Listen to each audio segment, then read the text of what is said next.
Shalom The Warriors, setelah sekian lama kita beribadah dari rumah, JKI The Way ingin mengundang Anda untuk kembali beribadah secara onsite. Bagi para jemaat yang ingin beribadah secara onsite, wajib mengikuti protokol kesehatan yang telah dianjurkan, seperti yang pertama, wajib menggunakan masker dan melakukan social distancing di dalam gereja. Yang kedua, jemaat juga harus mencuci tangan terlebih dahulu di tempat yang sudah disediakan.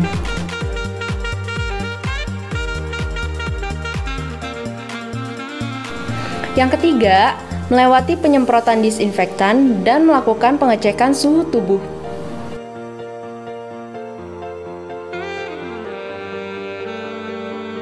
Yang keempat, kemudian mengambil sendiri perjamuan kudus.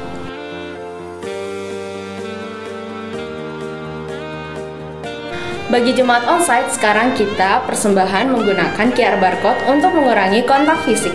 Demikian info update dari kami.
Haleluya. Puji nama Tuhan. Shalom Bapak Ibu, shalom. Baik Anda di gereja, baik Anda di rumah. Kami sambut setiap kita boleh bangkit beri hadapan Tuhan pagi hari saudara. Kita berdoa pagi hari ini. Bapak terima kasih atas penyertaan Tuhan sampai saat ini ya Tuhan Yesus. Kita semua karena anugerah kebaikan Tuhan, kasih Tuhan yang di depan kami. Sebentar Bapak, kami yang memulai ibadah kami Tuhan hari ini. Kami percaya ketika kami menyertakan Tuhan terlebih dahulu dalam kehidupan kami. Kami percaya sepanjang ibadah ini, kami merasakan lawatan jamahan Tuhan. Kami berdoa Tuhan setiap kami yang ada di rumah ataupun di gereja Tuhan. Kami percaya Tuhan pasti menjamah kami. Yang sakit Tuhan sembuhkan. Yang terikat Tuhan lepaskan dalam nama Yesus Tuhan. Yang ada jalan buntu Tuhan berikan jalan keluar pagi hari ini. Karena kami percaya firman itu hidup dalam kehidupan kami. Dan kami hidup oleh firman Tuhan hari Tuhan Yesus. Kami tabiskan Tuhan ibadah pagi hari ini. Dalam nama Bapa, Putra, Roh Kudus. Dalam nama Tuhan Yesus Kristus. Dan kami berdoa seperti yang Tuhan ajarkan kami berdoa. Bapa kami yang di sorga, dikuduskanlah namamu, datanglah kerajaanmu, jadilah kehendakmu di bumi seperti di sorga. Berikanlah kami pada hari makanan kami yang secukupnya, dan ampunlah kami akan kesalahan kami, seperti kami juga mengampuni orang yang bersalah kepada kami. Dan janganlah membawa kami ke dalam pencobaan, tapi lepaskanlah kami dari yang jahat. Sebab Engkau yang punya kerajaan dan kuasa dan kemuliaan kekal sampai selama-lamanya. Yang siap sama-sama diberkati, sama-sama kita katakan amin, haleluya. Berikan tepuk tangan sorak bagi pagi hari saudara. Sebab kita percaya hari ini Tuhan melawat kita dengan janji-janji untuk pagi hari ini. Haleluya. Saya percaya pagi hari Tuhan Yesus. Setiap janji Tuhan kami terima pagi hari ini.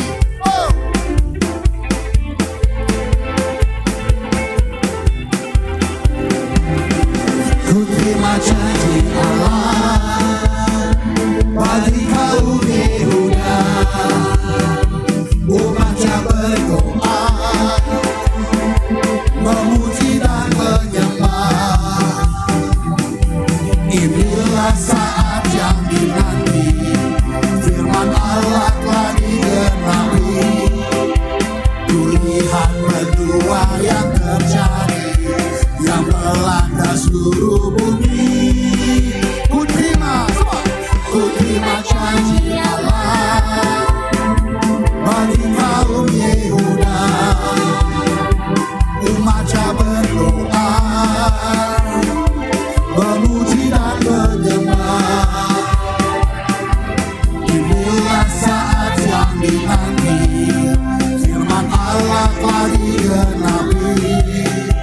Ku lihat berdua yang terjadi, yang melanda seluruh bumi.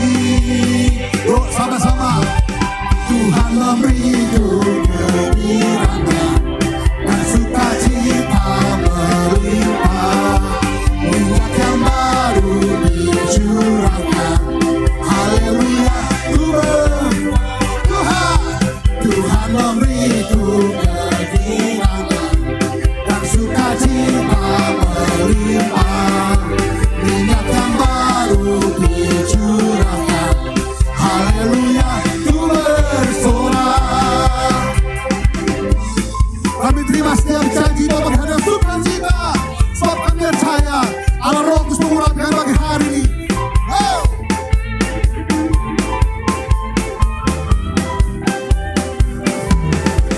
Ku terima janji Allah bagi kaum Yehuda, umatnya berdoa, memuji dan menyembah. Inilah saat yang dinanti, firman Allah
kebajikan tersedia bagiku.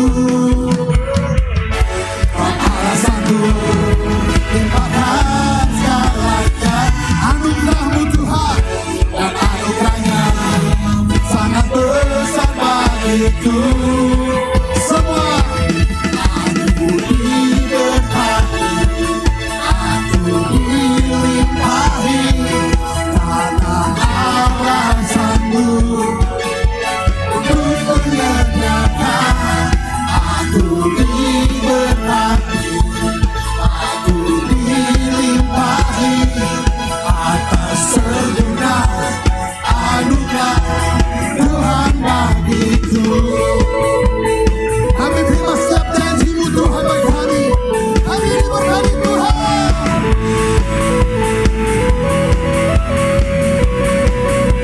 Semuanya berkata Tuhan, kasih setia-Mu nyata bagiku, hikmat kebajikan tersedia bagiku. Alasan-Mu limpahkan segalanya,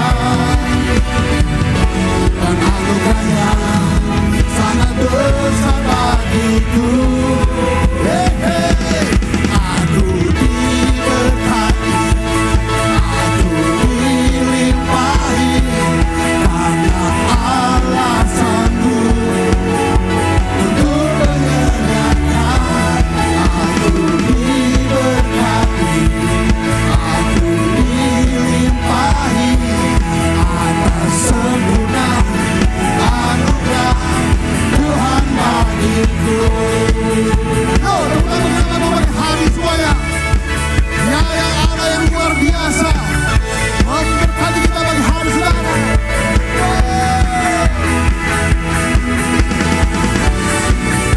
Terima kasih Tuhan.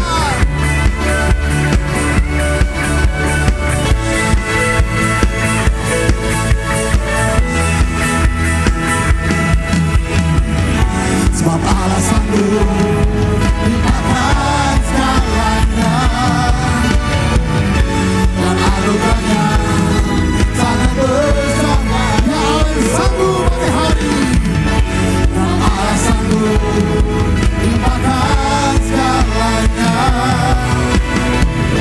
dan anugerahnya sangat besar bagiku. Semuanya, hey! Aku diberkati, aku dilimpahi, karena alasan-Mu untuk menyediakan. Kami, aku dilimpahi, karena alasan-Mu untuk menyediakan. Aku diberkati, aku dilimpahi atas segala anugerah Tuhan bagiku. Terima kasih Tuhan. Kami berdoa bagi hari ini.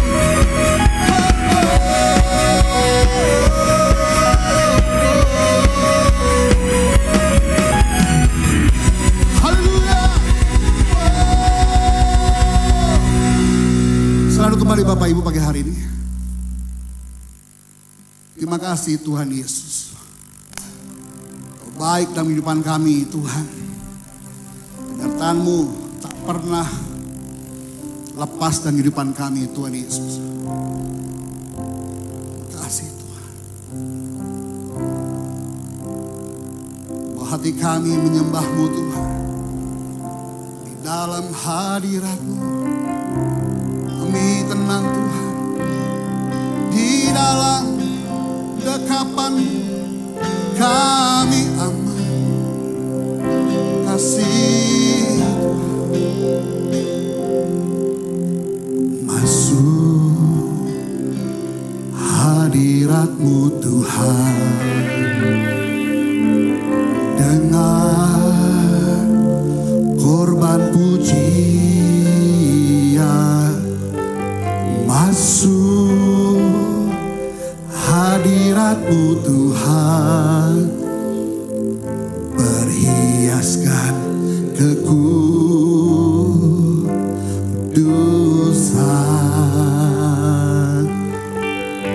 di hadapan hadirat-Mu Tuhan.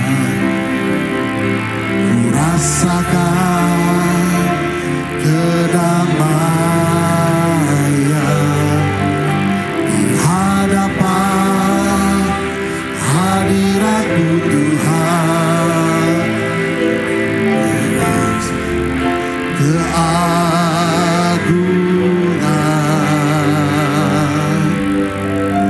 Yesus ku sembahkan, sujud di hadapan-Mu. Keinginan dalam hidupku hanya untuk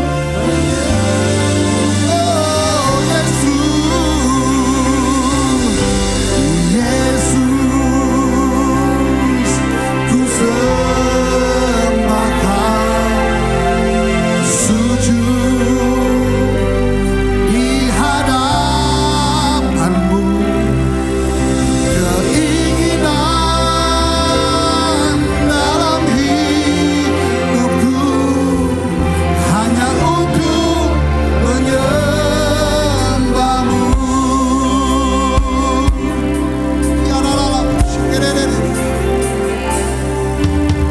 Masuk hadirat-Mu Tuhan dengan korban pujian. Masuk hadirat-Mu Tuhan, berhiaskan kekudusan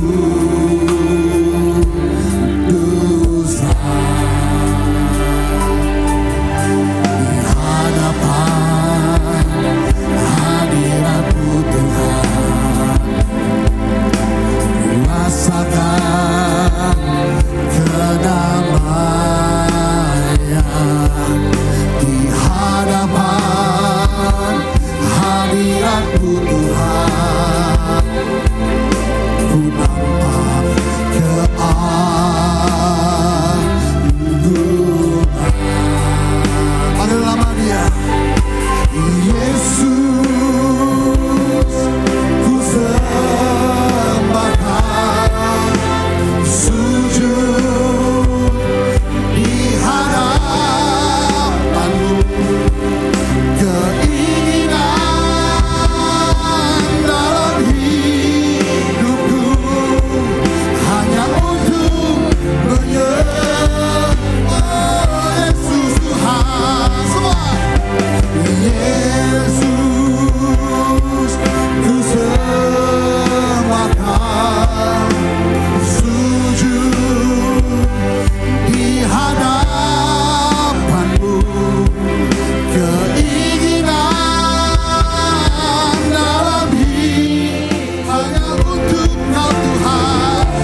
datang dengan hati kami untuk Kau Tuhan Yesus.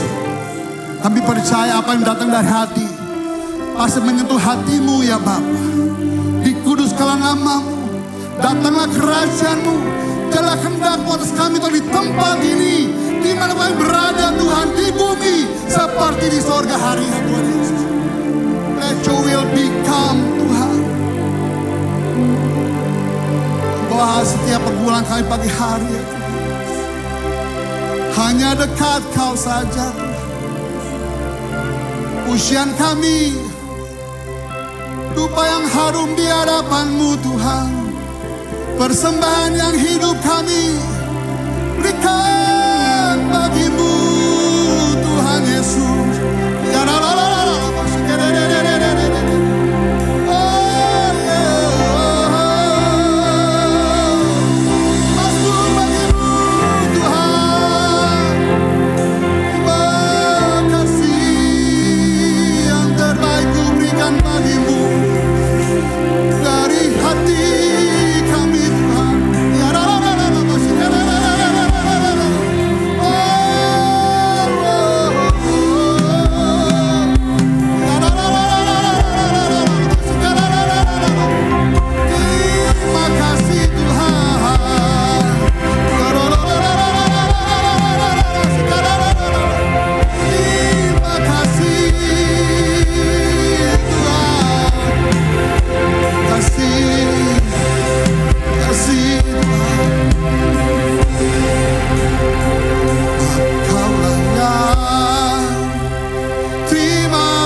sebab Kau layak terima pujian, sebab Kau layak ku agungkan Yesus, Raja di atas segala raja.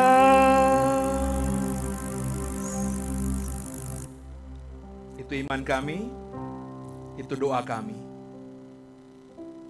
Kaulah Raja di atas segala raja bagi kami.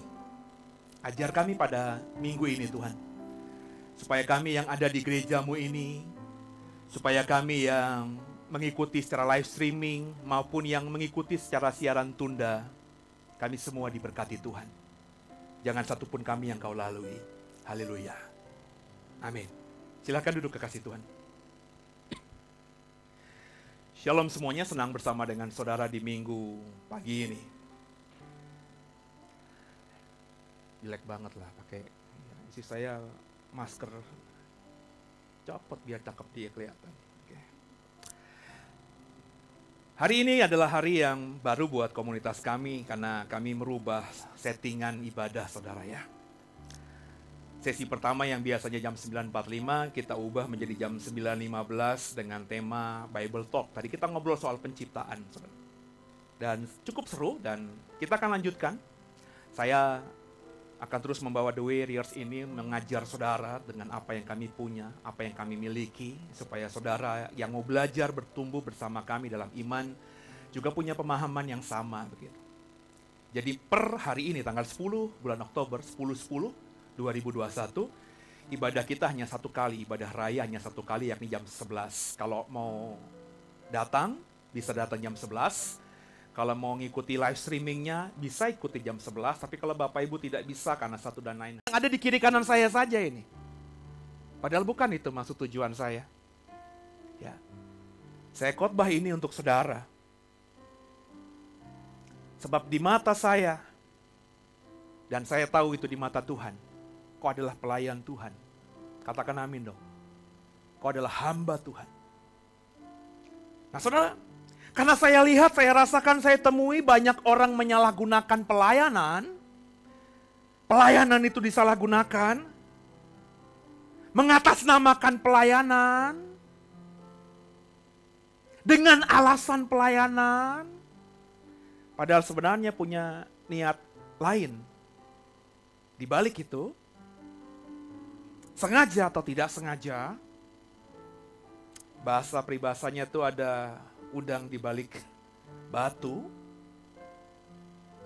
Maka penting untuk saya mengatakan hal ini dan mengajarkan ini kepada saudara. Sehingga kalau kau mau dengar saya, kalau kau anggap saya adalah hamba Tuhan dan pendetamu, saya kepengen semua kita berubah.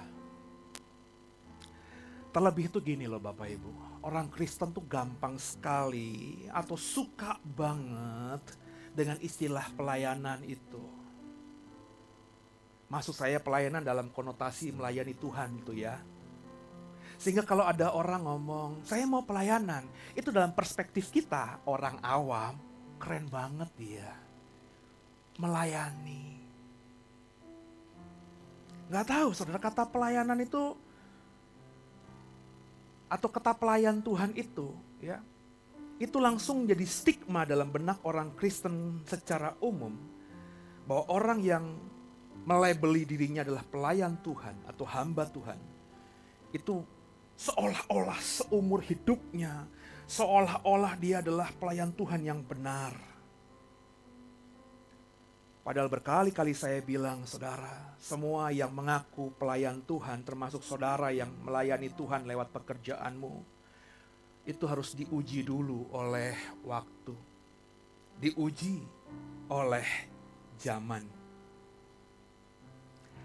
Jadi bukan hal bicara gaya-gayaan. Ya. Saya kalau janjian sama orang, ketemu ngobrol di rumah makan atau diundang di rumahnya. Even yang mengundang saya adalah seorang pelayan Tuhan juga. Karena saya diundang, Pak Seno, bisa nggak datang ke rumah saya? Ada ucapan syukur nih, kita mau makan-makan. Maka ketika saya datang ke rumah itu, saya tidak bilang sama istri, mau kemana yang? Saya mau pelayanan.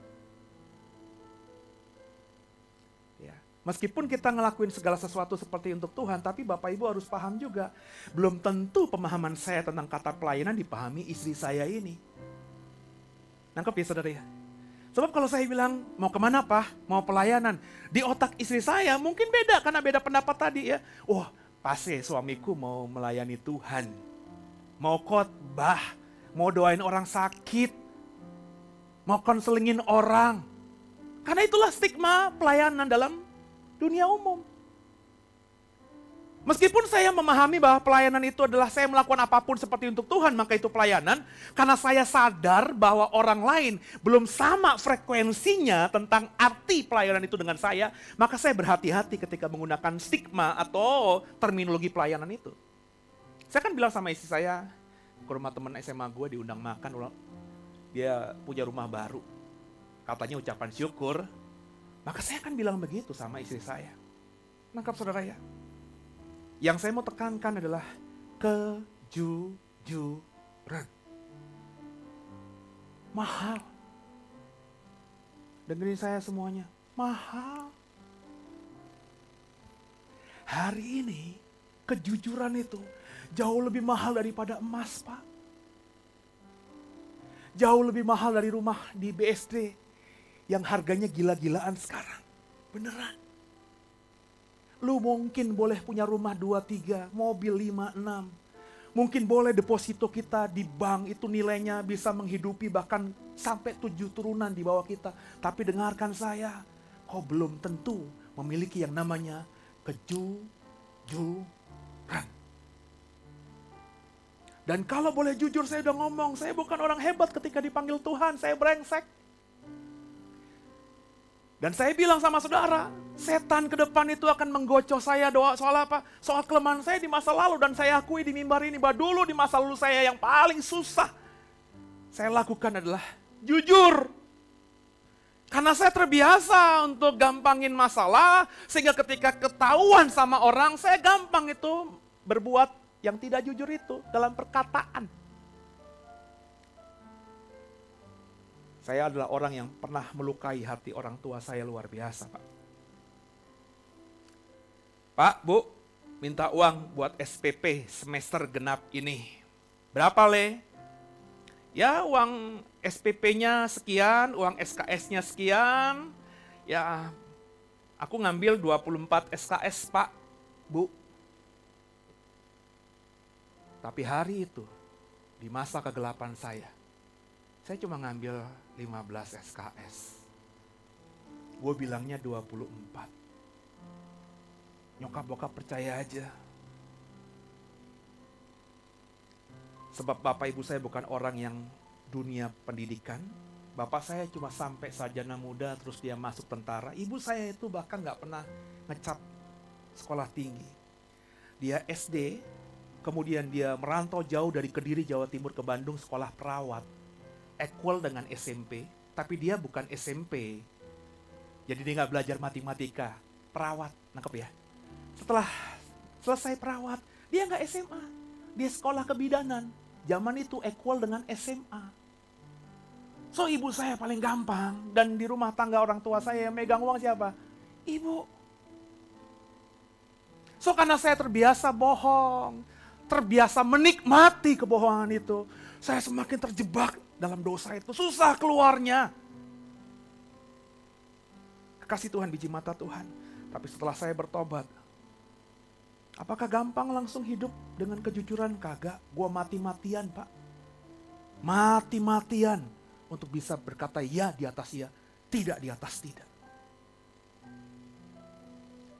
Setelah saya sama istri, saya berani ngomong ya di atas ya, tidak di atas tidak. Tidak pernah saya berdusta sama istri saya. Sampai detik ini. Soal segala hal. Karena paling tidak, saudara, kalau saya nggak bisa jujur dengan istri saya, bagaimana saya bisa jujur dengan saudara? Itu dalam perspektif saya. Nah, kekasih Tuhan, maka kejujuran itu penting. Jika kamu tidak jujur, maka kamu akan mudah menyalahgunakan apapun yang dipercayakan Tuhan kepada kita. Coba kita buka. Karena belum muncul di depan, ada masalah kendala. Oke, kita buka 2 Raja-Raja 5, ayat 15 sampai dengan ayat yang ke-27.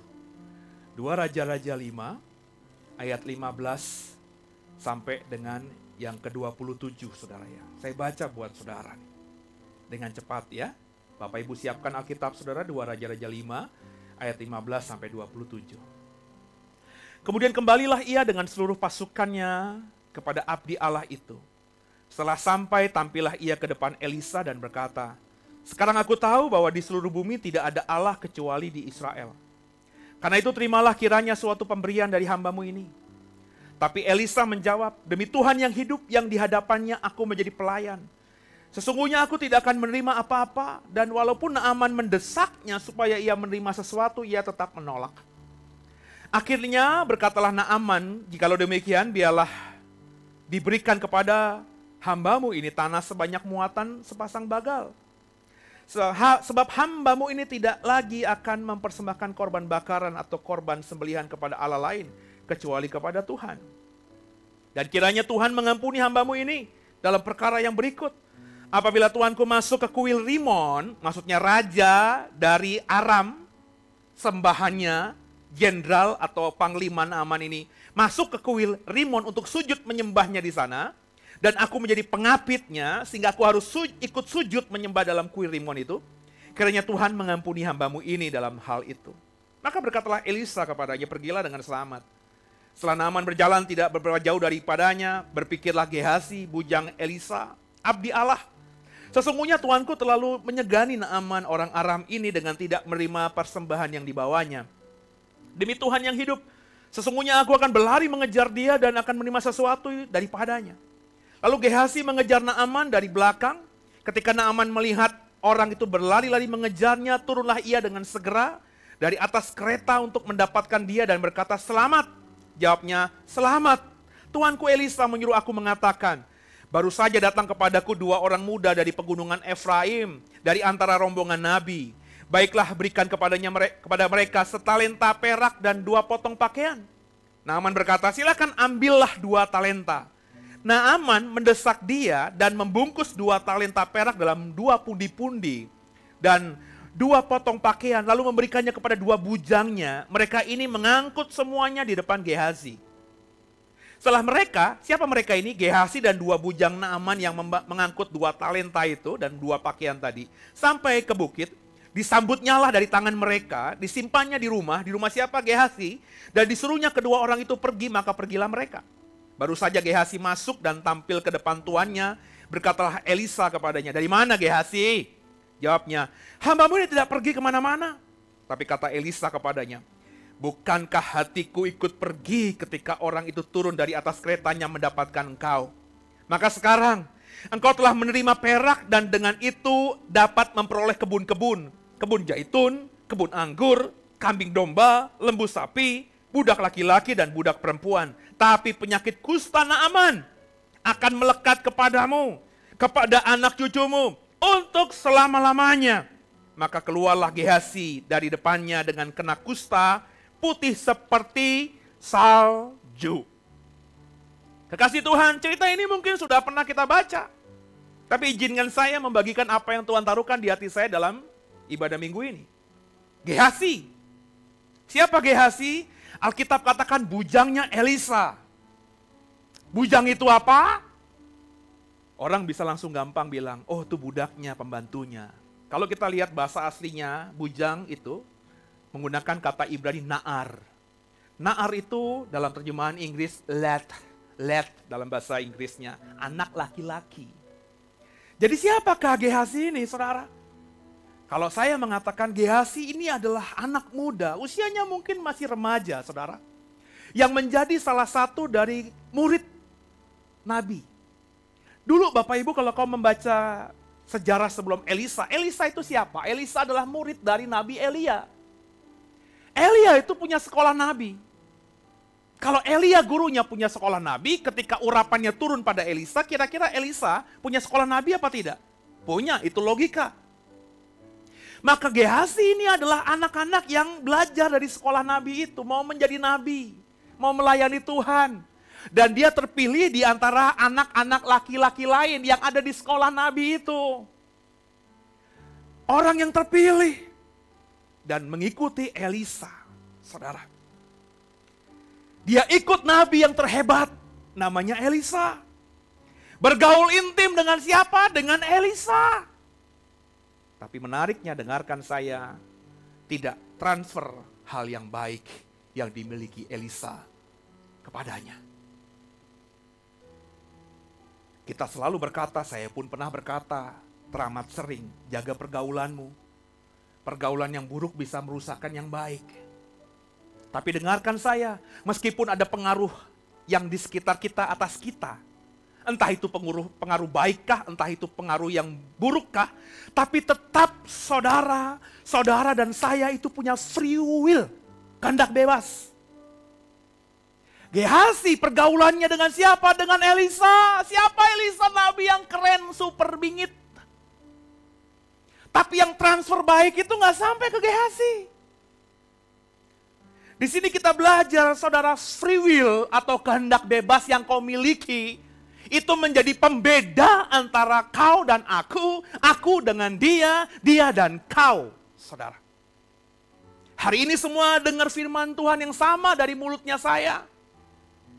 Mestinya semua kalau punya kehendak bebas atau pilihan yang sama, ingin melakukan firman yang saya sampaikan pada Minggu Raya ini, semua kita akan seperti pakai seragam, sama outputnya. Tapi itu bagi saya mimpi di siang bolong. Karena saya sudah bilang tadi, belasan tahun saya jadi pendeta. Entah sudah berapa ribu kali saya berkhotbah.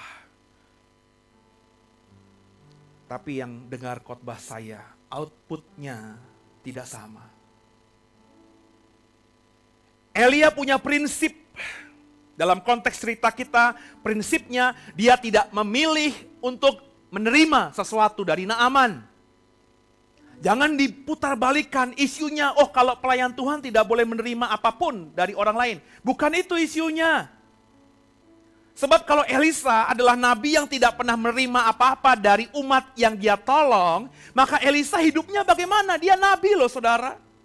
Dia hidup dari pelayanan.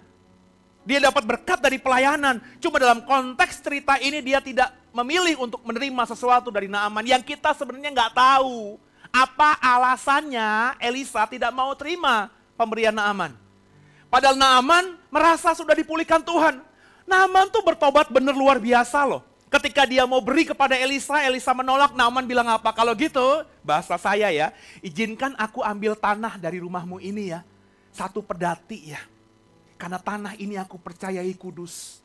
Supaya aku bawa nanti ke rumahku. Dan aku janji di atas tanah ini aku akan bangun mezbah. Untuk kupersembahkan korban kepada Tuhan. Dan di Aram nanti aku tidak mau menyembah lagi Allah-Allah duluku.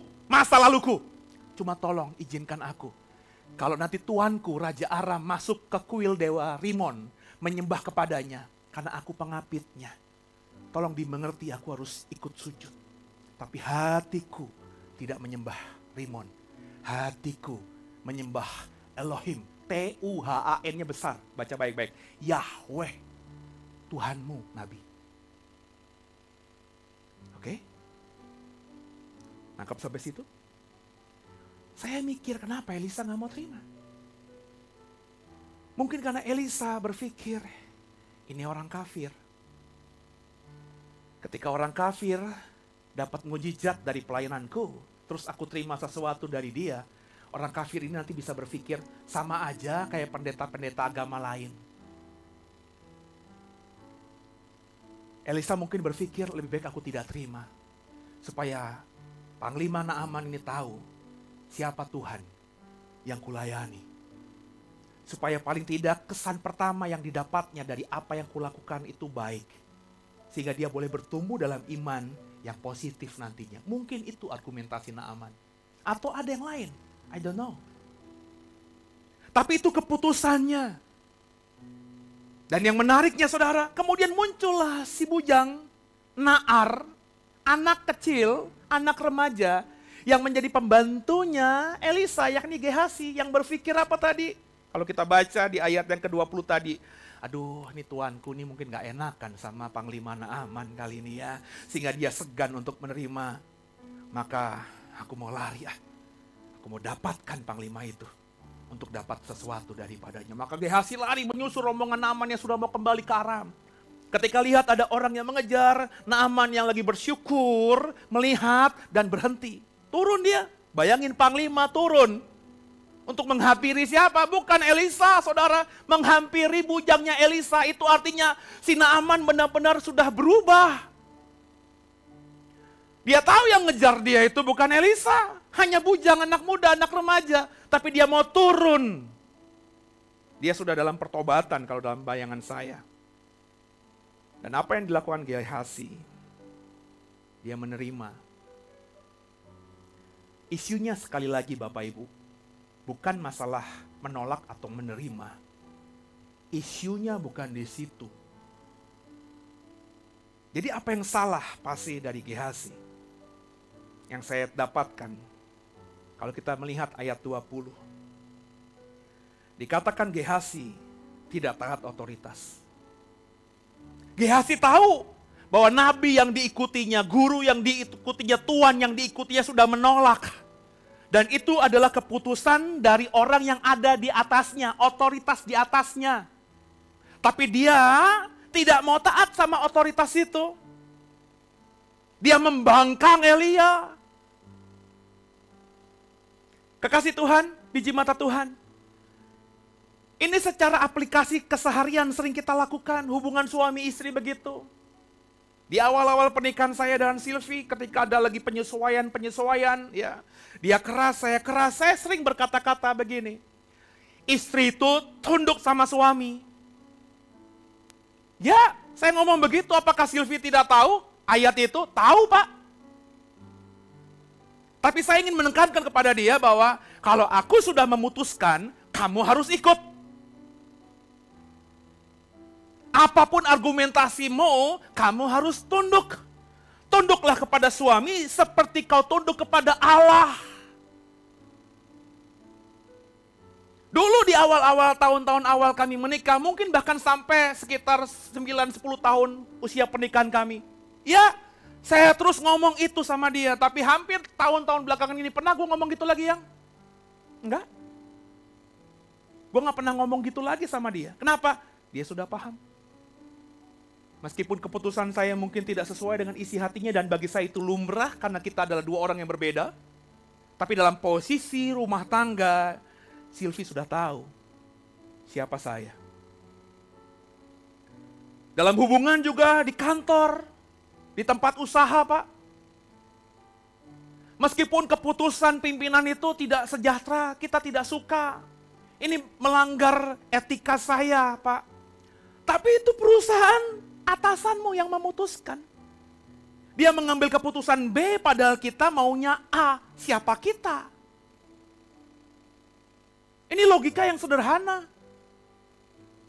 Maka selama kita ada di situ, sebagai bawahan, kita tentu ngasih masukan kepada atasan. Istri pun demikian, kalau merasa keputusan suaminya itu salah, dia ngasih masukan kepada suaminya. Tapi kalau suaminya tidak mau dengar, terus kekeh dengan keputusannya, maka tugas istri, kata firman Tuhan, harus tunduk pada suami. Kok nggak ada yang amin nih? Istri-istri di sini pada nanduk suami semuanya? Sama, di posisi kerjaan, saya tidak punya pengalaman lama dalam dunia kerja, tapi saya tahu beberapa tahun, sekitar 2 tahunan saya ada dalam dunia kerja seperti itu. Ya. Saya punya atasan, saya punya bawahan. Kalau atasan saya sudah ngomong apa, saya ikuti dan saya kerjakan dan saya perintahkan bawahan saya untuk melakukan hal itu. Dan itu adalah hal yang lumrah. Nah Bapak Ibu biji mata Tuhan, supaya kelakuan Gehazi tidak kita lakukan lagi. Yang pertama, belajar dari peristiwa ini.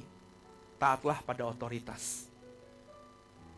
Sama terhadap republik ini. Aduh, saya bukan orang yang membela mati-matian Pak Jokowi, Pak. No. Ketika pemilu, apakah saya tidak membela dia? Saya membela dia dibandingkan pilihan yang ada. Saya selalu bilang sama orang terdekat saya lebih cocok dengan Pak Jokowi. Tapi saya bukan pembela mati-matian Jokowi, maafkan saya. Ketika Jokowi saya anggap salah, pemerintahannya saya anggap salah dalam mengambil keputusan, saya berani berteriak. Bapak Ibu yang tahu saya, ya 2 tahun lalu, soal pandemi, berkali-kali saya bilang, Desember 2019 saya udah ngomong di mimbar ini, hati-hati berjaga-jaga tentang virus COVID-19 yang muncul di Wuhan. Di sosmed saya, di Facebook saya belum aktif di Instagram, di Facebook saya sudah rame. Orang banyak, pendeta kok nggak punya iman. Pendeta kok nggak punya kepercayaan kepada Tuhan. Bahwa 1000 rebah di kiri, 10.000 rebah di kanan. Pendeta kok nggak taat sama pemerintah? Pemerintah bilang tenang-tenang saja. Bukan masalah taat di sini. Pemerintah bagi saya salah saat itu. Mengabaikan COVID-19. Menganggap remeh COVID-19. Saya masih kesel banget sampai sekarang ini kalau dimiki-miki, tapi bukan dendam ya. Andai kata pemerintah itu peka, maka Indonesia mungkin tidak akan seperti ini. Saya masih ingat banget tuh ceritanya tuh. Nggak mungkin lupa karena ini sangat kuat sekali karena hari itu orang belum banyak ngomong soal COVID-19. Nggak ada pendeta yang ngomong soal itu di mimbarnya, saya ngerasa saya ngomong sendiri. Oh tenang aja, Indonesia katulistiwa, banyak sinar matahari. Ya. Berjemur aja, di sini limpah dengan sinar matahari. Yang kena COVID hanya orang-orang yang tinggal di tempat yang sinar mataharinya kurang. Oh tenang aja ya, yang ada masalah mati banyak itu orang-orang yang sudah tua. Ingat itu di Italia memang begitu kan, yang tua mati. Yang muda-muda mah tenang aja. Oh tenang, kita minum, apa tuh namanya, empon-empon. Hah, lu tau empon-empon gak? Empon-empon itu ya apa tuh, umbi-umbian. Ya itu bahasa Ibrani tingkat tinggi Pak. Nggak tahu kan Pak empon-empon apa Pak? Jahe minum, ya, temulawak minum, ya, lengkuas minum. Pokoknya dibikin racik sedemikian minum, nggak mungkin kena. Kasih Tuhan. Saya bilang, masih saya ingat itu status saya. Kalau empon-empon itu bisa menyembuhkan COVID, maka apakah tidak ada orang pintar yang sudah menyelidikinya secara ilmu pengetahuan? Empon-empon itu hanya meningkatkan daya imun, Pak. Ya. Saya kalau pilek minum jahe, ya. Tapi apakah jahe menyembuhkan pilek saya? Kagak. Kalau saya pilek, Pak, saya minum apa, Pak? Dekolgen. Kalau saya pusing, saya minum apa? Panadol.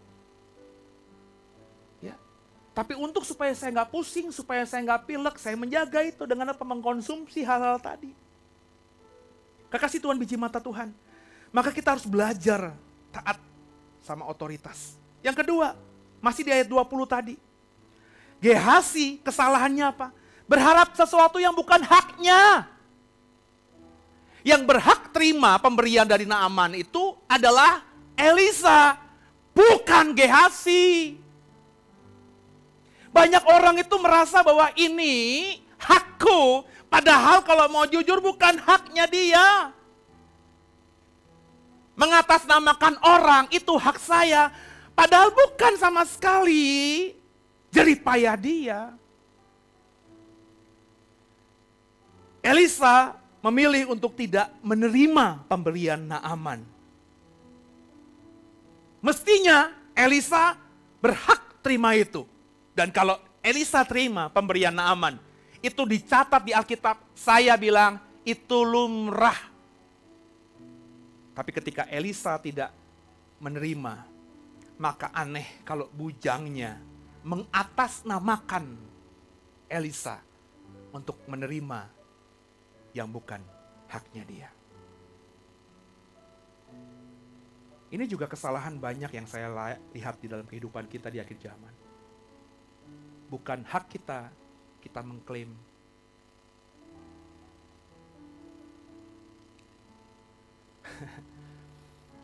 Seperti sering saya bilang, orang Kristen tuh ya, kalau hafal ayat tuh ayat-ayat yang berisi haknya dia. Kau yang berkata Tuhan, bahwa minta maka diberi, ketuk maka dibukakan. Bapa mana beri batu ketika anaknya minta roti? Maka aku klaim ayat itu. Seolah-olah ayat itu kalau diucapkan dengan iman adalah haknya dia sebagai orang percaya, anak Tuhan, hamba Tuhan. Tapi Bapak Ibu baca nggak konteks cerita atau konteks perikop itu? Orang yang boleh minta, maka Tuhan bilang kalau kau minta nak akan kuberi. Orang yang akan dapat ketika Tuhan berkata, kalau kau ketuk, pintu akan kubukakan. Nah, itu orang-orang yang hanya mau benar-benar tinggal dalam Tuhan. Dan jadikan Tuhan benar-benar bisa tinggal dalam dia.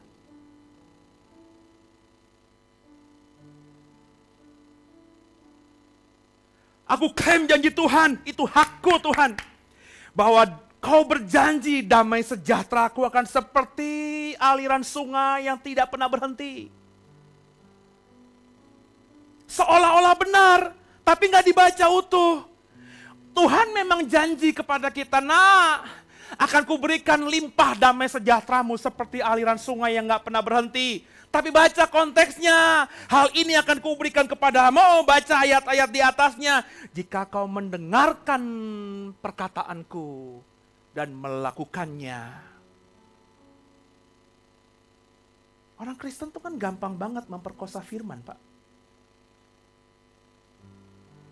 Jadi banyak orang Kristen yang mengklaim sesuatu yang bukan haknya, persis seperti Gehazi. Itu pelajaran kedua. Pelajaran ketiga, ayat 21 sampai 23, nanti kau bisa baca di rumah 2 Raja-Raja 5 ini. Gehazi berdusta. Dia bilang sama Naaman, ada 2 orang nabi dari kelompok nabi yang datang barusan kepada Nabi Elisa. Kiranya Tuhan bisa memberikan kepada 2 nabi dari Efraim itu 1 talenta perak dan 2 baju untuk mereka. Bapak Ibu tahu? Berarti kan ini sudah pemahaman umum bahwa yang namanya nabi, hamba Tuhan, orang-orang yang melayani dalam konteks perjanjian lama, Tuhan, dewa, ilahnya itu hidup dari pemberian kan. Makanya Naaman, oh gitu ya. Oke. Bahkan Naaman berkeras baca baik-baik Alkitab. Terima ini 2 talenta perak. Terima ini 2 baju terbaik. Berikan kepada 2 nabi, murid-murid dari Elisa. Naaman berikan dengan sukarela, saudara.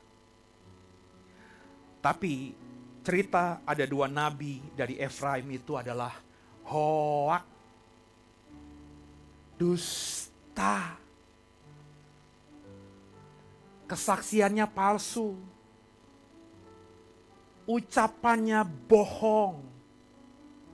Dan hari-hari ini saya perhatikan orang Kristen masih mudah itu berkata-kata bohong, bersaksi palsu, memanipulasi fakta, seolah-olah dikemas dengan benar sehingga tampilannya didengar orang benar.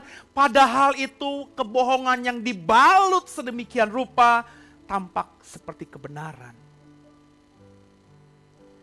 Makanya saya selalu berkata, makanya dalam ekspresi saya sebagai gembala, saya jarang sekali mengizinkan orang bersaksi di mimbar ini.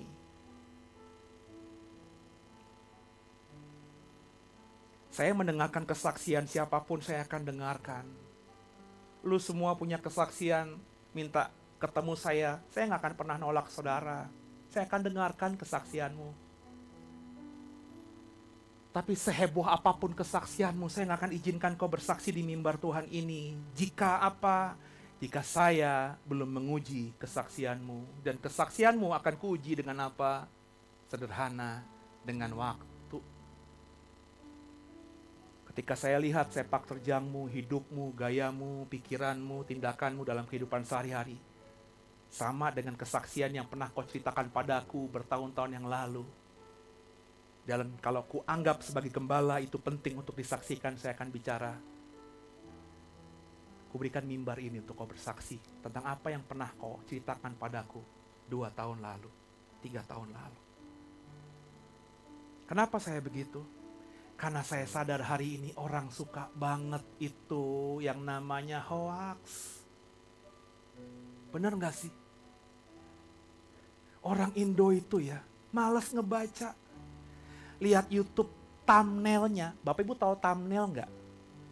Kalau kita nonton YouTube, ada judulnya itu loh. Judulnya itu kadang-kadang tidak sesuai dengan isi, Pak.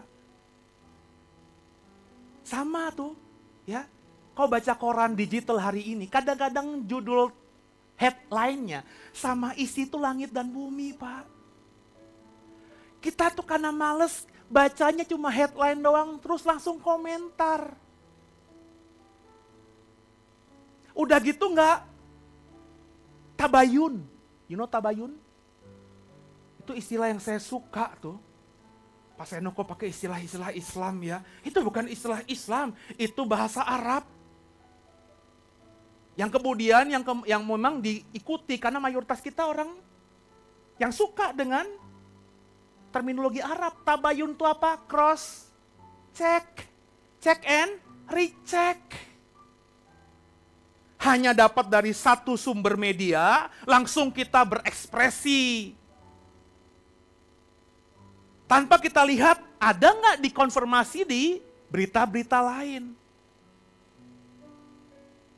Ya, makanya saya selalu bilang kalau kau suka seperti ini, makanya hanya dengarkan dan responlah.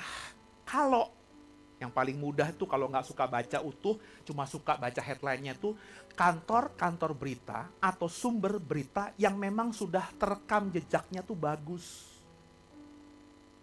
Kalau sumbernya kompas.com, kalau itu surat kabar Indonesia, detik.com, kalau itu surat kabar Indonesia, saya berani jamin isi dan headline itu pasti mirip. Tapi kalau diambil dari kantor berita atau channel atau surat kabar yang judulnya aja misalnya netizen kepo. Nah, judulnya aja atau kantor beritanya atau usahanya aja udah namanya netizen kepo. Masa lo percayain berita-berita kayak gitu? Dan dengarkan saya, kadang-kadang kita berpikir ya itu orang Indonesia. Kalau di luar negeri gak gitu, sami maupun. Ya, saya baru ngehnya karena di musim transfer sepak bola periode ini ya, klub sepak bola favorit saya cuma satu, MU, Manchester United ya. Itu kan merekrut Ronaldo. Oh, saya suka banget itu. Karena emang saya ngefans sama dia. Ini orang yang udah usianya seperti itu tapi pola hidupnya menjaga dirinya dengan sungguh sehingga masih bisa bersaing. Mana ada pesepak bola seumuran dia sepanjang sejarah persepak bolaan yang efektivitasnya masih kayak Ronaldo. Ya, maka saya akhirnya mulai tuh dengerin, cari tahu. Ada di YouTube itu channelnya Manchester United Fans Club. Saya pikir itu benar-benar fans klubnya MU. Ternyata bukan, Pak. Saya kagum banget habis transfer Ronaldo, ada berita lagi. Kylian Mbappe akan segera ditransfer MU. Oh, gue seneng banget dong. Bapak Ibu gak ngerti semuanya ya bola-bola ini ya? Nggak ngerti, maaf ya. Tapi kalau Mbappe itu penyerang yang bagi saya masih muda dan keren banget dari Prancis. Saya mikir dong, wah ini kantor berita luar negeri nih, kayaknya nggak mungkin hoax. Kalau yang bikinnya Pak Lesmana mungkin jangan-jangan orang Indo juga. Tapi ini kantor berita luar negeri loh, ya channel luar negeri. Ternyata hoax. Gue cari tahu dari channel resminya MU, kagak ada berita begitu. Artinya apa? Orang di dunia di akhir zaman ini memang udah tipikalnya begitu. Ya, suka berdusta, suka bohong. Untuk apa? Untuk dapat viewer kalau itu channel YouTube. Supaya kalau dapat viewernya banyak, ada banyak produsen, ada banyak orang-orang yang punya kapital besar. Wah, ini subscribernya besar. Oh, ini viewernya besar. Kita taruh iklan di sini, kita endorse orang ini. Kita akan dapat keuntungan. Daripada kita bayar iklan di TV yang jauh lebih mahal. Mendingan ke orang ini aja. Lebih murah, tapi viewernya gila-gilaan. Makanya channel YouTube The Warriors. Dengarkan saya selama saya hidup. Nggak tahu kalau saya mati duluan. Pak Riko yang meneruskan, atau Pak Wijaya meneruskan, atau Pak Bimo meneruskan. Gue nggak tahu isi hati kalian. Tapi selama gue hidup, nggak akan pernah channel YouTube The Warriors, channel YouTube gereja kita, itu akan bikin konten yang ngomongin pendeta lain. Yang akan ngomongin gereja lain. Ini direkam nggak? Ini terupload nggak? Oh, tetap. Di YouTube ada? Oke. Karena banyak orang di luar sana yang channel YouTube-nya baru dibangun, itu supaya dapat subscriber besar. Dia ngomongin pendeta besar. Saya pengen nyebut nama nih, tapi udah terprinsip tadi, jadi terkunci. Pendeta yang subscribernya besar siapa? Ya, hanya segelintir di Indonesia ini. Pak Gilbert, respect saya dengan beliau. Pak Eras, respect saya dengan beliau. Maka kalau saya pengen punya nama besar, Pak, komenin aja pengajarannya Pak Gilbert. Kasih thumbnailnya, Gilbert Lumendong ngomong kesalahan. Waduh, yang nonton banyak. Bener nggak? Oh iya, kok pada diem semuanya seolah-olah lu lugu semuanya gitu loh. Saya nggak tergoda. Makanya program rutin saya setiap hari jam 9 malam cuma apa? Tadarusan Alkitab. Cuma ngomongin Alkitab. Nggak keluar dari situ. Viewernya berapa? Aduh, kalau live-nya paling sekarang ini setelah Wahyu nggak ada, paling cuma 15 orang. Coba mikirin, untungnya buat saya apa ketika cuma live streaming yang nonton 15. Saya effortnya khusus 1 jam di depan komputer saya, baca-baca dulu, berdoa dulu. Bapak Ibu tahu nggak, saya rekaman tuh pagi-pagi tanya istri saya. Jam 4 saya udah bangun. Saya diam dulu jam 5 saya rekaman. Jadi kalau hari-hari ini kau nonton Deep Talk with Pase, terus ada bunyi, itu burung saya. Burung itu Pak Andi tahu ya, kalau pagi-pagi ramenya minta ampun. Tapi saya bangun, kenapa? Bukan masalah 15 orang, 1000 orang. Bagi saya mengimani, 15 is okay. Sebab Tuhan cuma ngomong begini sama saya lewat Alkitab ini. Cuma butuh 1 orang bertobat. Surga bersorak-sorai. Nangkep saudara? Jadi gue gak pernah peduli, meskipun gak menarik minat orang, ora popo. Sebab jeripayah saya tidak dinilai oleh orang, jeripayah saya ada yang menilai, yakni Dia yang luar biasa. Dan The Way diberkati, bukan oleh orang-orang yang nonton. Tuhan bisa berkati The Way lewat mereka memang, tapi kami diberkati, The Way diberkati karena Tuhan yang melihat apa yang kita perbuat. Yang keempat yang kita pelajari dari Gehazi supaya kita bisa belajar tidak mencontoh kebodohan dia, kesalahan dia, apa? Mencuri. Dia bukan cuma berdusta tapi mencuri. Kenapa? Ketika dia dapat 2 talenta itu, dapat 2 baju itu, bujang-bujangnya Naaman, udah kamu pulang aja. Semua itu dibawanya, disembunyikannya, ditaruhnya di rumahnya. Kalau dia berdusta, kemudian dia kasih ke Elisa, mungkin bagi saya dosanya 50% aja deh. Tapi dia mencuri. Bapak Ibu tahu nggak 2 talenta itu besar apa kecil? Hah, talenta. Lu baca di kamus Alkitab, saudara, di Alkitab kita bagian belakang itu ada kamus Alkitab. 1 talenta itu sama dengan equal 34 kilogram. Jadi kalau 2 talenta 68 kilogram. 68 kilogram itu 68.000 gram perak. Saya nggak tahu tepatnya Oktober 2021 ini 1 gram perak berapa.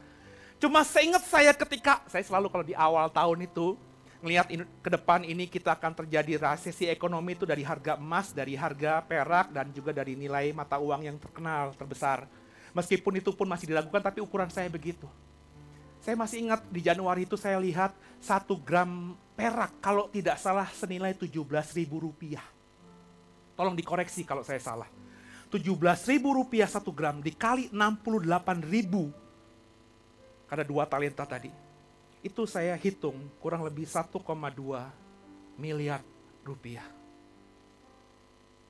Besar. Itu makanya Elisa bilang, lu udah dapat semuanya. Lu bisa beli kebun-kebun, kebun anggur, lu bisa beli budak-budak, kambing domba, karena nilai 1 M itu besar. Bagi kita aja besar, benar gak saudara? Belum tentu kita, di tabungan kita ada 1 M saudara. Jadi Naaman ditipu, dicuri uangnya oleh Gehazi. Apa yang didapat dari semua ini saudara? Gehazi pertama merusak kredibilitasnya. Saya selalu berkata kepada semua saudara di sini, lepas saudara adalah hamba-hamba Tuhan atau pelayan Tuhan yang melayani di gereja sebagai pendetakah, worship leader-kah, dengarkan saya semua teman-teman pelayan, multimedia kah, ya. Tapi semuanya nih, kredibilitas itu harta tak ternilai. Ya, mahal. Kalau dalam bahasa saya kepada anak-anak saya atau adik-adik saya yang baru mau menjadi pendeta, saya bilang, jadi pendeta lo mikir panjang ya. Sebab kalau pengusaha salah, artis salah, buat dosa, blunder, mereka bisa dengan mudah bikin usaha dengan sisa-sisa yang mereka punya. Bikin cilok, bisa jual, bisa laku. Apalagi mantan artis. Maafkan saya, ada artis yang masuk penjara 5 tahun gara-gara pedofilia, benar ya? Kepada anak kecil itu. Selesai lewat hukumannya sama entertainment, sama TV-TV, disorot naik mobil, sorak-sorai seolah-olah pahlawan. Artis tuh begitu. Tapi coba uji omongan saya. Kalau orang sudah dikenal sebagai pendeta, dia buat blunder salah. Jangankan bisa khotbah di tempat lain. Saya kalau ditahui oleh semua orang, saya punya perempuan, bukan cuma Sylvie, tapi ada 3 perempuan yang saya sembunyikan. Dan akhirnya bangke, pastikan ketahuan juga karena baunya menusuk hidung. Apakah saya masih bisa jualan bakso? Saya bikin bakso di Villa Melati. Pak Wijaya dulu pendeta saya. Karena saya sudah ketahuan belangnya nggak bisa jadi pendeta lagi. Pak Wijaya mana mau digembalakan sama saya. Benar nggak Pak? Hah? Itu bakso baru tuh mah. Amel kan suka masak, suka makan. Ya, gue tahu banget karena kemarin ketemu sama Pak Riko di Living Word. Amel bilang, itu enak, itu enak. Wah, ini orang ternyata suka makan gitu. Terus Amel bilang, itu punya Pase, Pak. Hah? Pase? Gembala kita dulu. Yang jinah cabul itu. Jangan. Nanti kita dapat transfer. Makan bakso, transfer jinah cabul coba. Tapi gitu. Udah bertobat belum dia? Jangan-jangan itu bukan punya Sylvie lagi. Coba lihat perempuannya. Oh iya, kurus. Oh bukan Sylvie. Berarti dia belum bertobat. Udah gak usah. Pendeta itu kalau udah salah Pak, susah untuk bangun lagi kredibilitasnya. Dan sekarang ini saya mengajar saudara adalah hamba Tuhan. Gehazi ketika berdusta, dusta berikutnya, jadi habit. Orang-orang bijaksana di luar sana berkata, kalau sudah terbiasa, akhirnya dusta itu jadi kebenaran. Nangkep gak saudara? Maka kalau sekarang saudara dijamah Tuhan, ditegur Tuhan, ditempelak Tuhan dengar khotbah ini, segera bertobat dan jangan buat dosa lagi. Yang berikutnya apa yang didapat Gehazi saudara? Ya, dia dapat kemewahan dunia. Kata Elisa, kau dapat semuanya dengan uang itu ya. Kau bisa beli kebun-kebun, kau punya budak, kau bisa beli kambing domba, kau jadi orang kaya. Tapi dengarkan aku, kus tanah aman akan kau dapatkan hari ini. Dan akan turun ke semua anak, cucu, keturunanmu. Dan hari itu juga Alkitab katakan, Gehazi putih karena kusta. Seumur hidupnya, Gehazi nggak bisa lagi jadi nabi karena itu adalah cita-citanya. Cita-citanya runtuh. Rekam jejaknya sebagai abdi Elisa nggak bermakna lagi. Meskipun dia punya kebun-kebun, dia hidup enak Pak, ongkang-ongkang kaki, tapi dia kusta Pak. Kalau hari ini maafkan saya ada saudara kusta, ada saudara seiman saya orang Kristen kusta, saya tidak dalam perspektif kena kutuk dia. Karena sudah tidak ada lagi pemahaman seperti dalam iman Kristen, benar ya? Tapi kalau dalam konteks Alkitab, orang kusta itu orang yang dikutuk Tuhan. Nggak boleh dia beribadah, dijauhi masyarakat sekitar. Pertanyaan saya sebagai orang Yahudi, kusta, punya segala-galanya. Apakah apa yang dia dapatkan dihasilkan dari kebun anggurnya ada yang mau beli Pak? Perahan sapi dari susu dari sapi-sapinya, apakah dia bisa jual? Orang-orang berpikir, itu dari mana susu itu? Dari miliknya Gehazi, si kusta itu haram. Tapi ini kualitas susu terbaik, haram. Maka Gehazi punya segala-galanya. tapi tidak bisa menikmati dunia. Hanya gara-gara tidak firm dengan panggilannya. Pelayanan disalahgunakan, rusak semuanya. Apa yang kita bisa pelajari di kisah ini? Jangan cari keuntungan pribadi dalam pelayanan. Jangan berpolitik dalam pelayanan. Di kacamata saudara sebagai pendetamu, saya mengatakan, jangan naif. Kau berpikir semua yang ada di mimbar. Jangan naif kau berpikir orang yang ngomong shalom, Tuhan Yesus memberkati, itu adalah orang yang sudah hidup dalam kebenaran. Gehazi tampilannya keren ya, orang banyak ngomong gitu. Masih muda loh dia, sudah menjadi abdinya Nabi Elisa. Masa depannya cerah. Elisa sekarang ini, karena dulu dia adalah abdinya Nabi Elia. Maka besar kemungkinan Gehazi ini akan mewarisi ketika Elisa nanti nggak ada. Masa depannya cerah. Tapi saudara, tampilan kayak malaikat itu justru tidak mencerminkan isi hatinya. Maka jangan jadi orang Kristen yang bodoh ya. Maafkan saya ya kalau saya ngomong kalimatnya keras. Jangan jadi orang Kristen yang bodoh. Pendeta baik itu banyak Pak, Bu. Maafkan saya di mimbar ini saya ngomong berani. Pendeta jahat juga banyak. Hamba Tuhan yang tulus di luar sana banyak Pak. Tapi harus saya ngomong di mimbar ini. Meskipun ini akan menyinggung banyak orang.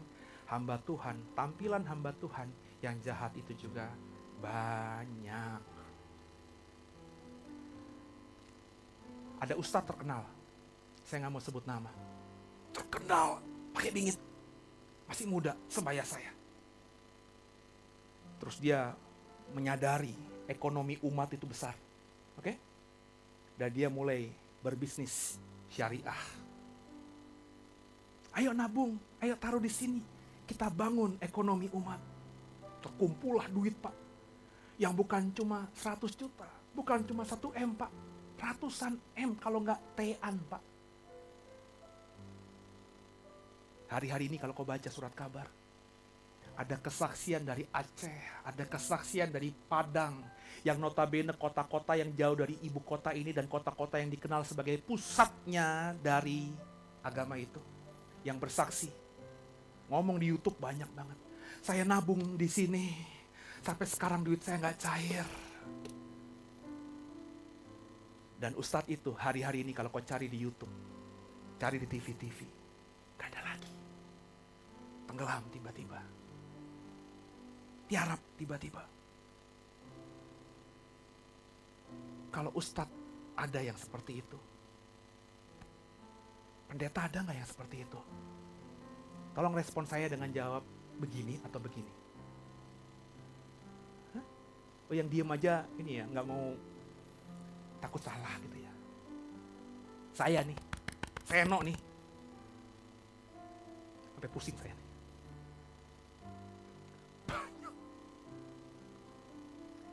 Bagi yang sudah melayani, jaga hati, jaga diri. Ini peperangan kita, ini lomba kita. Ku berjuang sampai akhirnya, itu usaha kita. Kesaksian hidup itu penting dalam membangun pelayanan. Jangan tergoda sama uang, sama mamon. Jangan suka pinjem uang, jangan suka berhutang. Jangan suka bersaksi palsu, bersaksi dusta. Ya, tidak. Saya nggak pernah bersaksi membangkitkan orang mati. Saya nggak pernah bersaksi kalau saya doain orang sakit Pak, dari 10 orang sakit, 9 orang sembuh. Saya nggak pernah bersaksi begitu. Karena pertama, meskipun itu real sekalipun, ngapain saya ngomong begitu? Sebab saya sudah memahami, kalau gue tumpangi tangan orang sakit itu sembuh. Bukan guenya Pak. Tuhan yang pakai saya, Pak. Karena Tuhan punya rencana indah buat orang ini. Dan juga iman si sakit ini, Pak. Jadi apa yang harus kubanggakan ketika ku berdoa bagi orang sakit itu sembuh? Ya aja, tidak aja. Selebihnya berasal dari setan. Jangan juga minta-minta uang. Dengerin Seno ini ya. Jangan ceritakan problem kita kepada orang. Bro, hidup gue lagi berat sekarang bro. Buat makan aja susah. Come on. Are you the son of God? Apakah kau anak Allah?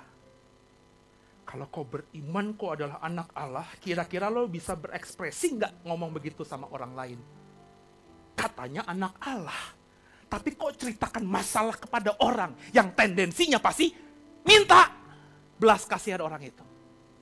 Pasti nggak pernah ya punya perasaan problem seberat itu. Pernah Pak, tapi seumur hidup saya ngomong di mimbar ini. Kalau saya salah Tuhan dengar dan lihat saya ngomong salah, minggu depan saya nggak ada di sini lagi. Tuhan bisa hukum saya. Saya nggak pernah ceritakan problem saya kepada orang dengan tendensi minta belas kasihan orang lain. Kalau saya merasa masalah saya sudah berat sekali, maka saya yang kerjakan adalah nangis sama Tuhan. Dan dalam pengalaman saya kalau nangis sama Tuhan, itu bahkan kata-kata gak bisa keluar. Ketika hati udah sesak, gue gak tahu siapa yang bisa ngerti gue ini. Gue cuma nangis di kamar mandi. Ketika saya, saudara, tiba-tiba ada gereja di mana memfitnah saya keluar. Saya cerita sama saudara, kakak. Saya cuma masuk kamar mandi, Tuhan. Gak bisa ngomong, cuma nangis aja. Dan aku ingat langsung firman Tuhan, nak, gak ingat janjiku. Satu helai rambutmu pun tidak akan kubiarkan jatuh kalau tidak ku kehendaki. Saya langsung hapus air mata saya. Saya keluar senyum di depan anak-anak saya. Saya bangkitkan iman saya. Aku adalah kepala rumah tangga. Kalau aku hancur, gimana awak kapalku? Gimana istriku? Maka tanya Silvi, pernah nggak dia lihat nangis ketika saya difitnah orang? Pernah nggak lihat saya nangis ketika saya dibully orang? Difitnah, disakiti orang? Nggak pernah. Tapi apakah Seno nggak pernah nangis? Ada kalanya saya nangis. Tapi saya hanya ngomong sama Tuhan, bukan kepada orang. Bagi saya haram ngomong kelemahan saya, kesusahan saya pada orang.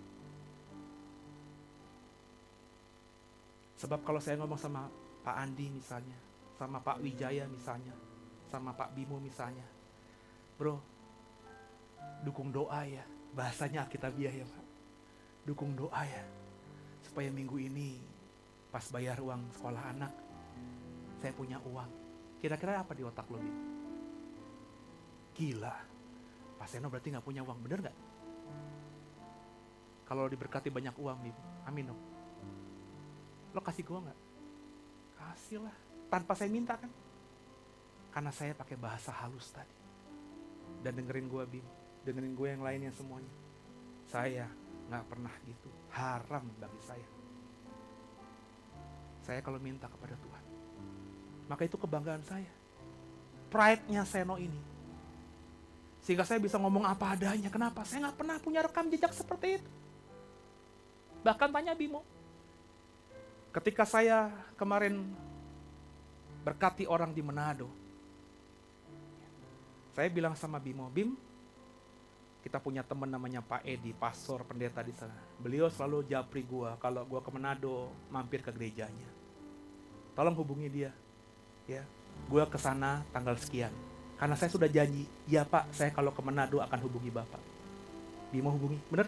Di jadwal saya ibadah pagi, oke? Kesaksian, Pak Edi pasti dengar juga, karena dia sering banget dengar kalau saya khotbah. Terus saya langsung bilang sama Bim, Bim, hanya Pak Edi doang, bener? Jangan hubungi yang lainnya juga.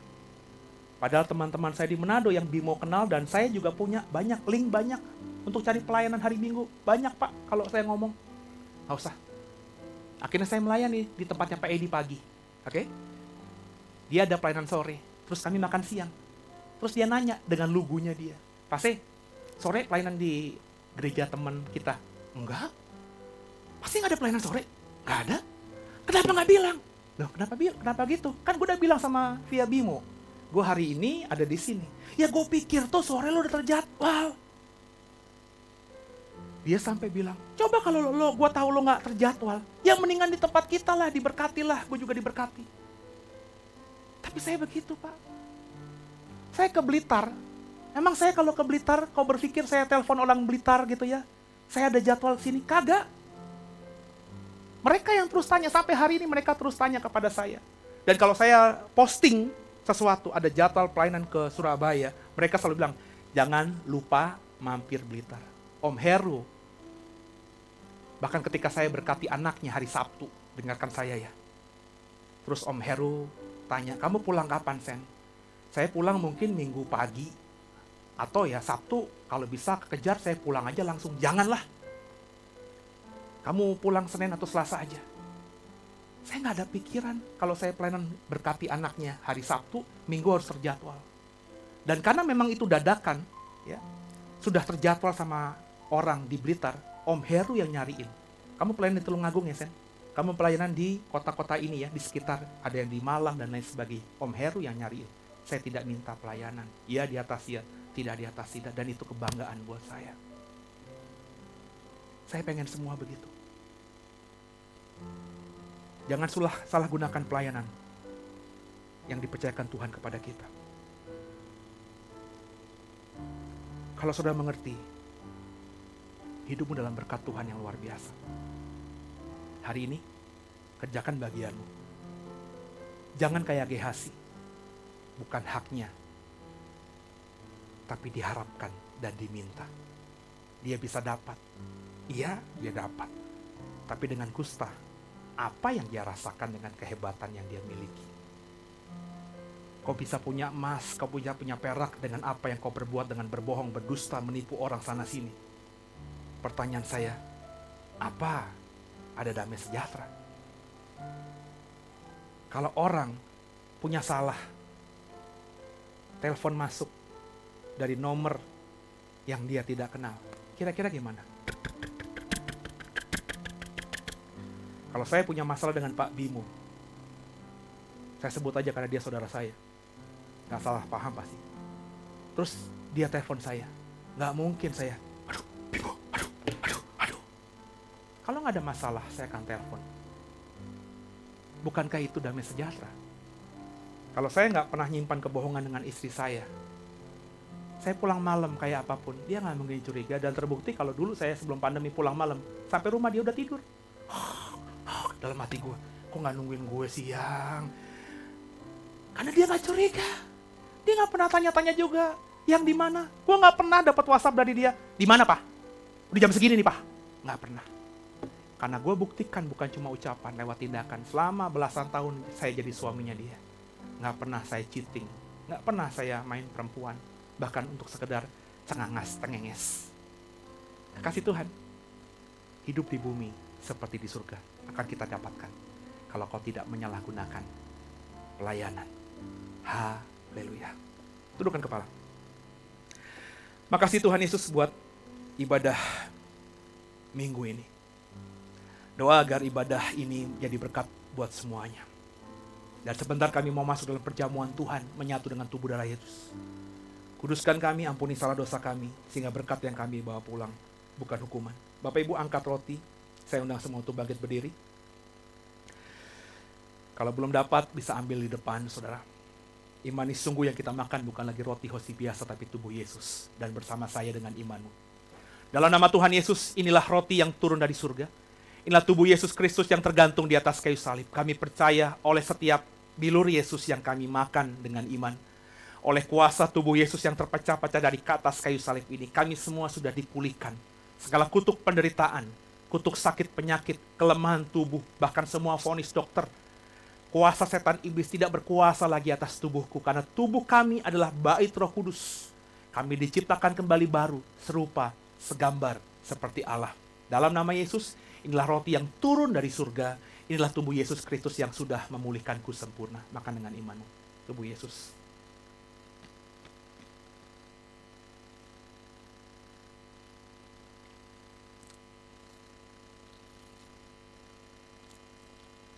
Haleluya. Selanjutnya, dengan imanmu angkat anggur tinggi. Bersama saya. Dalam nama Tuhan Yesus, inilah darah perjanjian yang baru.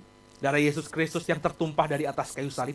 Kami percaya oleh setiap tetes darah Yesus, kami sudah disucikan, sudah dikuduskan. Segala kutuk dosa, kutuk Kejadian 3, bahkan kutuk keturunan, kuasa setan, iblis, dan segala perbuatannya tidak berkuasa lagi atas kami. Dari ujung rambut sampai ujung kaki kami sempurna, beriman sempurna, mata kami kudus, bisa memandang kemuliaan Tuhan. Telinga kami peka, suara dari surga akan bisa kami dengar dengan jelas. Mulut lidah kami penuh kuasa, sehingga apa yang kami doakan, yang kami ikat di bumi terikat di surga. Tangan kaki kami diberi kuasa. Apa yang kami kerjakan dimampukan Tuhan berhasil. Kemanapun melangkah, tanah bumi yang kami pijak adalah tanah bumi yang diberkati Tuhan. Kami percaya oleh kuasa darah Yesus, kami semua sudah disucikan, dikuduskan, diciptakan kembali, serupa, segambar seperti Allah. Dalam nama Yesus, inilah darah perjanjian yang baru, inilah darah Yesus Kristus yang sudah menyucikanku sempurna. Minum dengan imanmu. Haleluya. Bapak Ibu terus bersyukur sama Tuhan, mengucap syukur sama Tuhan.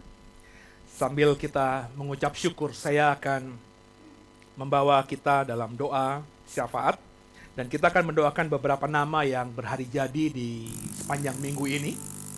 Bapak Ibu yang datang di gereja, nanti penutupan ibadah agak sedikit berbeda dari biasanya. Dan saya berharap tidak keluar dulu dari gereja, karena habis selesai ketika kita closing semua di sini saya akan mendoakan saudara. Ya. Dan kita satu dalam doa, kita berdoa. Bapak, terima kasih buat ibadah perdana kami dalam bentuk yang lain. Kami berusaha menyesuaikan diri, Tuhan. Doa buat semua yang terregistrasi sebagai keluarga besar Doe. Ada Pak Billy, tanggal 4 Oktober kemarin yang berhari jadi. Ada Bapak Octavianus Boria, 6 Oktober kemarin berhari jadi. Ada anak Ekel Ginting, tanggal 7 Oktober kemarin berhari jadi. Ada Pak Krisno Eventius, tanggal 8 Oktober kemarin berhari jadi. Tuhan, ada 4 orang-orang yang kami kasih. Kami angkat tangan kami, Tuhan. Kami berkati mereka. Kami doa agar para pria-pria dewasa ini semakin diberkati Tuhan. Diberkati sebagai suami, diberkati sebagai kepala rumah tangga, diberkati hidup mereka, jadi berkat bagi keluarganya. Kami juga doa buat anak kami Ekel, diberkati, jadi kebanggaan orang tuanya, jadi kesukaan buat Tuhan. 4 laki-lakinya Tuhan ini akan jadi pribadi yang semakin hari semakin memberkati banyak orang dan menyenangkan hati Tuhan. Setan iblis yang berusaha mengganggu 4 kekasih kami ini, kami patahkan kuasanya dalam nama Yesus Kristus. Tuhan, tolong kami, mampukan kami menjadi pelaku-pelaku firman. Apa yang kami dengar tadi, kami mau belajar untuk kerjakan dalam hidup kami sehari-hari. Bahwa kami benar-benar mau menjaga hidup kami ini benar, berkenan kepada Tuhan. Hidup di dunia ini memang berat, Tuhan. Tapi kami belajar mulai hari Minggu tanggal 10 Oktober ini. Ketika berat beban itu kami tanggung, kami hanya mau lari kepada Tuhan. Kami hanya mau cerita, menangis kepada Tuhan. Jadikan kami Roh Kudus pelaku firman agar kami tidak lagi hidup meminta-minta, meminta belas kasihankah, menceritakan kesusahan kami kah kepada orang lain. Kami belajar beriman bahwa kami semua adalah anak Allah. Dan iman kami sebagai anak Allah harus kami ekspresikan dalam ucapan kami, dalam tindakan kami, dalam kehidupan kami sehari-hari. Mampukan kami ya Roh Kudus. Bukankah Kau Roh penolong buat kami? Berkati bangsa negara kami, berkati Pak Jokowi, berkati semua jajaran pemerintahan sampai yang terendah. Berkati pembangunan, berkati Papua yang sedang menyelenggarakan PON, berkati daerah-daerah lain. Doa Tuhan agar Indonesia penuh kemuliaan Tuhan dan pakai gerejamu jadi terang, jadi garam bagi bangsa ini Tuhan. Berkati hamba-hamba Tuhan, para pendeta, para pengkhotbah, para gembala, para evangelis, para penginjil. Para guru-guru agama yang ada di pelosok-pelosok pedalaman Tuhan, berkati mereka dengan berkat yang super ajaib dari Tuhan. Sehingga hidup mereka tidak meminta-minta, sehingga mereka bisa memberkati di tengah pedalaman yang berat itu. Sehingga nama Tuhan yang dipermuliakan dalam hidup dan pelayanan mereka. Sehingga banyak orang yang bertobat nantinya. By the way, lebih heran lagi, kami sudah memulai Tuhan memodifikasi pelayanan kami di sesi yang pertama tadi. Doa agar Tuhan tolong kami, tenaga multimedia, ada Phil, ada Henry, ada Wawa, Tuhan tolong mereka. Sehingga apa yang kami dapatkan dari introspeksi kekurangan kami hari ini bisa kami perbaiki di kemudian hari. Pakai semua tim pelayanan The Way Tuhan, agar kami bisa berjibaku, bisa bersama-sama bergandengan tangan, saling menutupi kelemahan satu dengan lainnya. Saling mempertunjukkan pelayanan kami yang luar biasa untuk Tuhan, sehingga apa yang kami kerjakan benar-benar berefektif luar biasa, menyenangkan banyak orang, dan di atas segala-galanya menyenangkan hati Tuhan. Berkati semua yang sudah hadir di gereja ini, berkati semua yang sudah mengikuti live streaming, baik yang nanti juga ikuti siaran tunda. Kami percaya Tuhan, jerih payah kami dalam mencari Tuhan tidak akan sia-sia. Tuhan berkati lebih lagi semua yang sudah korban persembahan syukur kepada Tuhan lewat pelayanan The Way. Persembahan yang mereka tabur, persembahan syukurkah, persembahan buah sulungkah, bahkan mereka yang mengembalikan persepuluhan dengan sungguh kepada Tuhan lewat pelayanan The Way ini. Diberkati apa yang mereka tabur, itu yang mereka tuai. Dan pakai komunitas kami untuk jujur dalam mengelola keuangan yang dipercayakan jemaat kepada kami untuk kami kelola bagi pekerjaan Tuhan. Sehingga pelayanan The Way ke depannya semakin efektif. Ada banyak mimpiku yang belum bisa terrealisasi karena keadaan Tuhan. Tapi ku percaya ketika kami melayani Tuhan dengan hati, ada waktunya Tuhan, apa yang ku mimpikan bisa terrealisasi. Semuanya semata untuk kemuliaan nama Tuhan. Ampuni salah dosa kami. Yesus Kristus adalah Tuhan dan Juru Selamat kami yang hidup. Dan siang hari ini, ke dalam tangan-Mu lah Tuhan Yesus, kami persembahkan tubuh, jiwa, dan roh kami. Kekasih Tuhan, arahkan hatimu. Biji mata Tuhan, hadapkan matamu, hatimu, pikiranmu kepada Tuhan. Dan terimalah yang terbaik dari Tuhan Yesus Kristus. Damai sejahtera dari Allah Bapa, cinta kasih dari Tuhan Yesus Kristus, serta persekutuan yang intim mesra dengan Roh Kudus. Ketiga yang esa itu akan menyertaimu mulai minggu ini sampai nanti Maranatha. Sehingga sepanjang sisa hidupmu di bumi ini, keluar masuk rumahmu diberkati Tuhan. Apa yang kau kerjakan berhasil jadi berkat bagi banyak orang dan memuliakan nama Tuhan. Dan di sepanjang sisa hidupmu, apa yang kau kerjakan bisa menuai banyak jiwa dan akan membuatmu memiliki banyak mahkota. Sehingga di dalam kekekalan surga kelak, kau bisa bertemu muka dengan muka, bergaul intim dengan Tuhan di dalam kekekalannya. Yang diberkati mengimani dengan sungguh, katakan dengan imanmu, amin. Haleluya. Selamat hari Minggu. Tunjukkan kasih setiamu, kau menyediakan yang ku perlu. Kau setia, kau mulia, dulu, sekarang, dan selamanya. Kau tunjukkan kasih setiamu, kau menyediakan yang ku perlu. Kau setia, kau mulia, Bapa, kau setia. Kau tunjukkan kasih setiamu Tuhan, kau tunjukkan kasih setiamu, kau menyediakan yang ku perlu.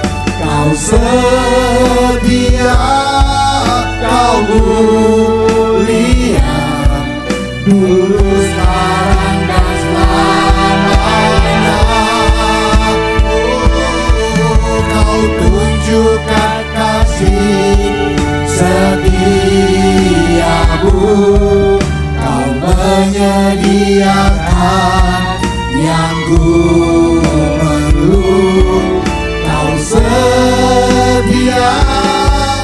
Kau mulia, Bapa, Kau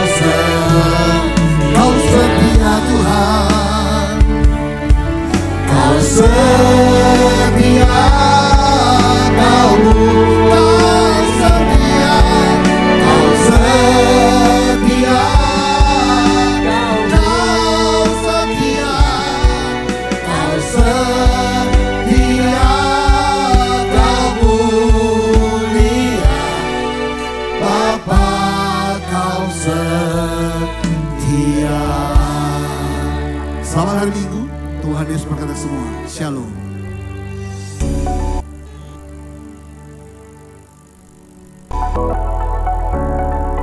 Ya Bapak Ibu kita doa. Bapak terima kasih buat ibadah minggu kami.